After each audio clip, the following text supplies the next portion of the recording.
Good morning, class. How are you all? I hope you all must be fine and you all must be paying attention to your studies. Today, in English 1, we will be studying chapter 13 and the name of the chapter is apostrophes. What do you mean by apostrophes? Apostrophe का मतलब क्या होता है? Apostrophe जो है वो एक तरह का कॉमा होता है जो कि ऊपर लगता है ना कि नीचे. ओके? तो what is apostrophe? An apostrophe, ये देखो ऐसा होता है वो, is used with an s to show that something belongs to something or someone. ये apostrophe कब यूज़ करते हैं? जब हमें दिखाना होता है कि ये चीज़ इसकी है.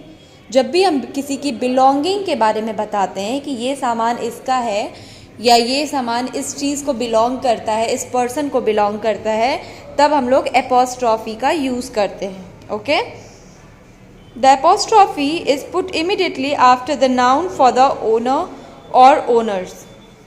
Apostrophe जो है वो noun के तुरंत बाद प्लेस किया जाता है to show कि ये सामान किसका है या किससे बिलोंग करता है. ठीक है, इसका ओनर कौन है ये बताने के लिए apostrophe का यूज़ किया जाता है. ओके, तो an apostrophe is used with an s to show that something belongs to something or someone. The apostrophe is put immediately after the noun for the owner or owners. किसी एक owner के लिए या अगर उसके बहुत सारे ओनर्स हैं तो भी apostrophe पुट किया जाता है. Like the gardener's shed. तो गार्डनर का शेड, शेड यानी कि छांव. तो गार्डनर, एक गार्डनर की बात हो रही है इसलिए एपोस्ट्रॉफी लगा के एस लगा दिया गया है. तो यहाँ पे क्या पता चल रहा है कि ये जो शेड है, ये जो छांव बनाया हुआ है, ये किसका है? ये गार्डनर का है. The shed belongs to the gardener. अब यहाँ पे लिखा है द गार्डनर्स साइकिल्स. तो गार्डनर्स यानी कि बहुत सारे गार्डनर हैं. ये कैसे पता चला? जब भी एपोस्ट्रॉफी एस के पहले हो तो मतलब वो सिंगुलर के लिए यूज़ किया गया है, और जब भी एपोस्ट्रॉफी एस के बाद हो मतलब वो प्लूरल के लिए यूज़ किया गया, यानी कि इसका ओनर एक से ज़्यादा पर्सन है और ऐसा एपोस्ट्रॉफी होने पे इसका ओनर कोई एक पर्सन है. जैसे कि मैं अभी यहाँ पे लिखूँ बॉय, तो बॉय में अगर एपोस्ट्रॉफी लगाना होगा तो हम लोग ऐसे लगाएंगे, पर अगर हम लोग को बॉयज़ में एपोस्ट्रॉफी लगाना है तो हम लोग इधर लगाएंगे. क्यों? क्योंकि हम लोग बॉयज़ जो है वो प्लूरल हो गया. ओके, तो एपोस्ट्रॉफी जब भी प्लूरल वर्ड्स में लगता है जिसमें एस हो, जिसके प्लूरल में एस हो, तो एस के बाद एपोस्ट्रॉफी लगता है. ओके, यहाँ पे देख रहे हो गार्डनर्स शेड, गार्डनर्स साइकिल, दोनों में एस है लेकिन एक में एपोस्ट्रॉफी आगे है और एक में पीछे. ये सिंगुलर वाला है और ये प्लूरल वाला. देखो यहाँ क्या लिखा था, cycles belong to the Gardner's. Cycles जो है वो गार्डनर्स के हैं, यानी वहाँ जितने गार्डनर्स होंगे सब के. और the shed belongs to the gardener, जो शेड है वो गार्डनर का है, मतलब किसी एक गार्डनर का है. ओके, तो जब भी सिंगुलर में यूज़ करना होता है एपोस्ट्रॉफी तो वो ऐसे होता है एस से पहले, और जब भी प्लूरल में एपोस्ट्रॉफी यूज़ करना होता है तो वो होता है एस के बाद. Fill in the missing words, use the pictures to help you decide where to put in the apostrophes. यहाँ पे हम लोग को एपोस्ट्रॉफी का यूज़ करना है. How we are going to do this? Pictures को देखकर. तो द फर्स्ट वन, ये क्या है? एक बॉय है, तो हम लोग इसको पेंटर भी लिख सकते हैं, पेंट, क्योंकि ये पेंट कर रहा है. तो the painter's paint brush, the girl's loudspeaker, the baker's gloves, baker का ग्लव्स वो बेक करने के लिए यूज़ करता है, the sweeper's broom, the customer's phone and the boy's toothbrush. Okay, now next page number 34. When two words are shortened, जब दो word को छोटा किया जाता है, शॉर्ट फॉर्म बनाया जाता है उनका, टू मेक वन वर्ड, एक वर्ड बनाने के लिए, तब एपोस्ट्रॉफी को पुट करते हैं. एपोस्ट्रॉफी का यूज़ होता है इन वेयर द लेटर और letters have been taken out. और एपोस्ट्रॉफी कहाँ लगता है? जहाँ से लेटर को निकाल लिया गया है वहाँ पे क्या लगाते हैं? एपोस्ट्रॉफी लगा देते हैं.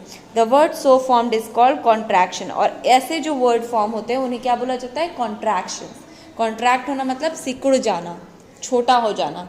तो कॉन्ट्रैक्शन मतलब क्या होता है? यहाँ पे शॉर्ट फॉर्म्स. ओके, तो ये फुल वर्ड्स जो यहाँ पे हैं, यहाँ पे हम लोग को शॉर्ट फॉर्म का पूरा वर्ड लिखना है. जैसे कि could plus not, could plus not जो है मिलके बना कुडेंट, तो ये ओ हट गया ना, यहाँ से ओ गायब हो गया इस शॉर्ट फॉर्म में, तो ओ के जगह लगेगा एपोस्ट्रॉफी। तो जहाँ भी वर्ड का लेटर जो है वो रिमूव होता है जब कॉन्ट्रैक्शन होता है, वहाँ पे एपोस्ट्रॉफी लगाते हैं।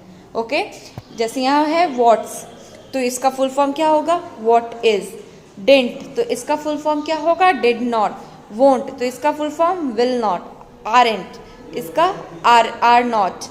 आई have, you will, she is, you are, I would, you had.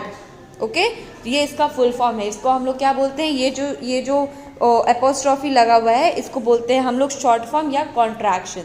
ये दो वर्ड को शॉर्ट करके एक वर्ड में लिखा गया है, पर जब भी आप इसको पढ़ोगे तो आप इसको पूरा पढ़ोगे।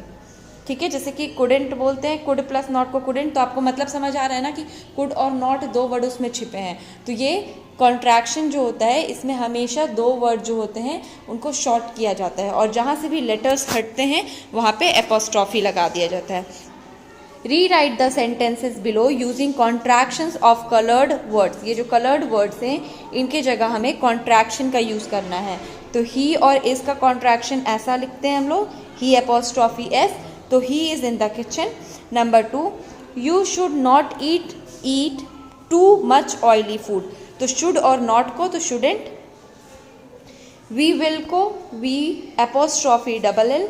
Have to hurry if we have, यहाँ देखो फिर से वी हैव है, तो we apostrophe V E to reach on time. पर जब हम लोग इसको पढ़ेंगे, जैसे फर्स्ट वाला जैसे पढ़ रहे हैं सेम वे सेकेंड वाला भी पढ़ेंगे, भले उसमें कॉन्ट्रैक्शन का यूज़ किया गया हो, लेकिन जब भी आप रीड करोगे तो वैसे ही पढ़ोगे। जैसे यहाँ लिखा है ना, इसको क्या रीड करेंगे, ये वाले सेंटेंस को, we will have to hurry if we have to reach on time. इसको पूरा ही पढ़ेंगे भले इसमें शॉर्ट फॉर्म कॉन्ट्रैक्शन का यूज़ किया गया हो। 35 page number. David did not finish his homework, तो डिड नॉट का शॉर्ट होता है डिडंट। विल नॉट का शॉर्ट होता है वोंट। आई एम का शॉर्ट हो जाता है आई एपोस्ट्रॉफी एम। दे और विल का शॉर्ट फॉर्म हो जाता है दे एपोस्ट्रॉफी डबल एल। विल जहाँ भी आप देखोगे उसका हमेशा एपोस्ट्रॉफी और डबल एल ही लिखा रहता है विल का जब भी शॉर्ट होता है, except will plus not. Will plus not में क्या हो जाता है, वोंट हो जाता है, WONT वोंट। ओके, जैसे यहाँ पे हुआ आपका एग्जाम्पल में विल प्लस नॉट हो गया वोंट। पर दे जब भी दूसरे वर्ड के साथ विल जुड़ता है तो वो हमेशा एपोस्ट्रॉफी डबल एल ही लिखाता है। जैसे यू विल, तो देखो यहाँ पे W हट गया, आई हट गया और डबल एल आ गया। ठीक है, तो यू विल नॉट वोंट। तो this is the exercise, you will go through it. कहीं भी कोई डाउट हो you can consult me in the online class, I will help you out.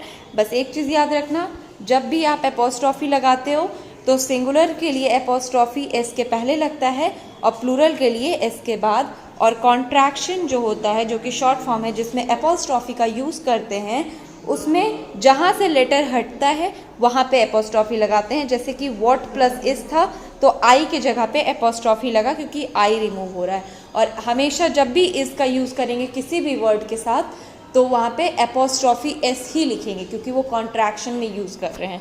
ठीक है, जैसे यू विल का हमेशा डबल एल आता है, इसका हमेशा सिर्फ एस आएगा, देखो हमेशा सिर्फ एस आएगा। नॉट का एन एपोस्ट्रॉफी टी होता है, हैव का एपोस्ट्रॉफी वी ई होता है, आर का एपोस्ट्रॉफी आर ई होता है, वुड का एपोस्ट्रॉफी डी होता है, हैड का भी एपोस्ट्रॉफी डी होता है। तो ये कुछ शॉर्ट फॉर्म्स हैं जो आपको, कॉन्ट्रैक्शंस हैं जो आपको जानना ज़रूरी है। If you want to use it, आप अपने लैंग्वेज में वाइल राइटिंग आप इसको यूज़ कर सकते हो। ये बिल्कुल सही है, कुछ गलत नहीं है। लिखाता शॉर्ट है लेकिन आप लोग पढ़ते हो उसको फुल ही है, हम लोग पूरा फुल ही पढ़ोगे। जैसे ही एपोस्ट्रॉफी एस लगा है तो हम लोग पढ़ेंगे ही इज़ डांसिंग।